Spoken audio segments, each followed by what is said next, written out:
નમસ્કાર દર્શક મિત્રો, તો નવા વ્લોગ્સમાં તમારું હાર્દિક સ્વાગત છે। હું છું જયદીપ પીઠાડિયા અને જેપી વ્લોગ સમીપરામાં તમારું હાર્દિક સ્વાગત છે દોસ્તો।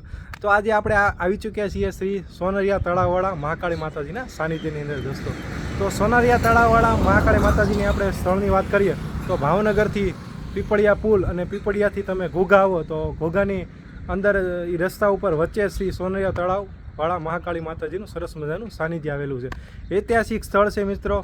સોનરિયા તળાવવાળા મહાકાળી માતાજીનો સરસ મજાનો ઇતિહાસ છે, તો એમની પણ આપણે માહિતી લઈશું અને શ્રી સોનરિયા તળાવ મહાકાળી માતાજીને આપણે દર્શન કરી એના ઇતિહાસ વિશે આપણે જાણીશું। તો બસ વ્લોગની અંદર દોસ્તો કન્ટિન્યુ બન્યા રહેજો। આપણે અત્યારે પહોંચી ગયા છીએ શ્રી સોનરિયા તળાવવાળા મહાકાળી માતાજીના સાનિધ્યની અંદર। તો તમે જોઈ શકો છો મિત્રો, સરસ મજાનો શ્રી સોનરિયા તળાવવાળા મહાકાળી માતાજીનો આવો કંઈક પ્રવેશ દ્વાર છે દોસ્તો। આ રસ્તો જઈ રહ્યો છે સોનરિયા તળાવ મહાકાળી માતાજીના સાનિધ્યની અંદર। તો આપણે સ્થળની વાત કરીએ તો આ છે એ ઘોઘા તરફ જઈ રહ્યો આ રસ્તો છે દોસ્તો। ઘોઘા અને પીપળિયા પુલથી તમે આવો છો તો સરસ મજાનું અહીંયા વચ્ચે જ આવી જાય છે શ્રી મહાકાળી માતાજીનું મંદિર। તો ચાલો અંદર પ્રવેશ કરી અને તમને દર્શન કરી અને ઐતિહાસિક ઇતિહાસ છે એમના વિશે પણ આપણે માહિતી લઈશું। તો બસ વ્લોગની અંદર દોસ્તો કન્ટિન્યુ બન્યા રહેજો। નવો હોય તો ચેનલને કરી દેજો સબસ્ક્રાઈબ દોસ્તો।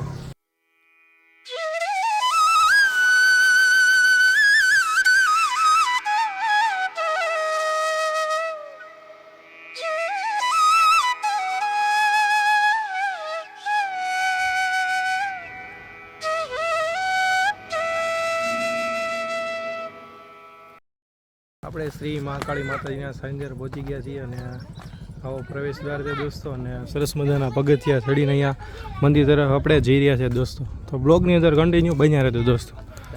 કંઈક 40-50 જેવા પગથિયા છે દોસ્તો, ચડીને સરસ મજાનું શ્રી મહાકાળી માતાજીનું મંદિર છે દોસ્તો।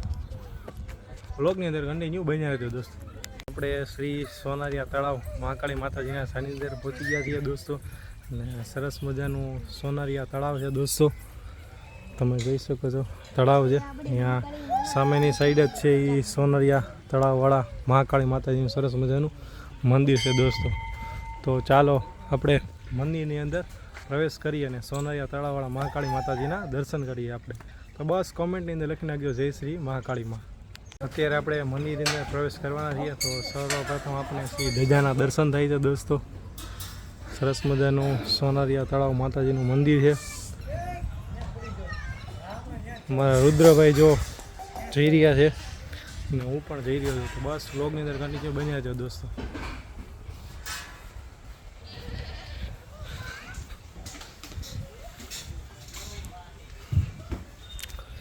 મંદિરની અંદર પ્રવેશ કરી સરસ મજાના શ્રી મહાદેવના આપણે દર્શન થાય છે દોસ્તો।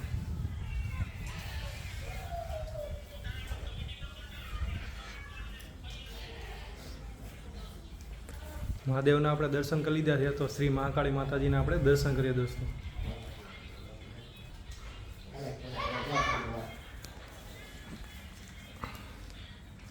અત્યારે આપણે સોનરિયા તળાવ મહાકાળી માતાજીના આપણે દર્શન કરી રહ્યા છીએ। તો કોમેન્ટ બોક્સની અંદર લખી નાખજો જય શ્રી મહાકાળી।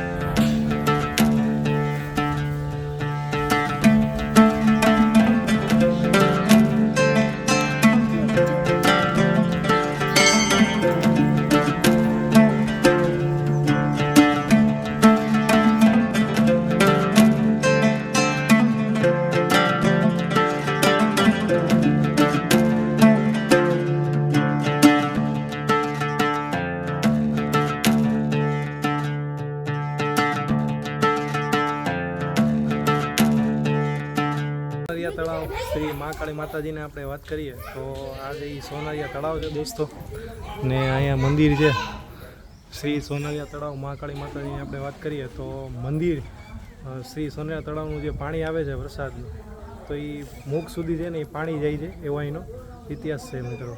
તો એ બાપુ છે તેમની સાથે આપણે પૂંજારી છે એના તેમની સાથે આપણે ખાસ વાતચીત કરી અને પૂરી માહિતી આપણે શ્રી સોનરિયા તળાવ મહાકાળી માતાજી આપણે વિશે માહિતી લેશું। તો બસ વ્લોગની અંદર દોસ્તો કન્ટિન્યુ બન્યા રહેજો।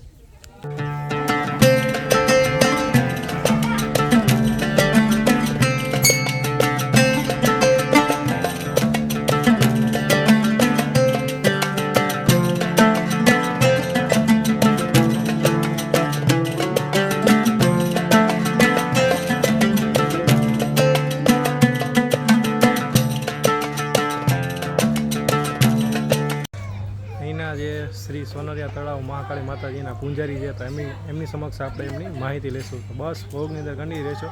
પૂંજારી બાપુજી આપણને આ મંદિર વિશેની માહિતી આપશે દોસ્તો. મહાકાળીમાં પાવાગઢથી આવેલા છે. સોનારિયા તળાવ વાસ કર્યો છે. સોનીને પ્રસન્ન થયેલા દેવ. અહીંથી પછી ઘોઘામાં બિરાજમાન થયા. ત્યાં ચૂલામાં પ્રગટ થયા. એના વાણિયાના કુળદેવી.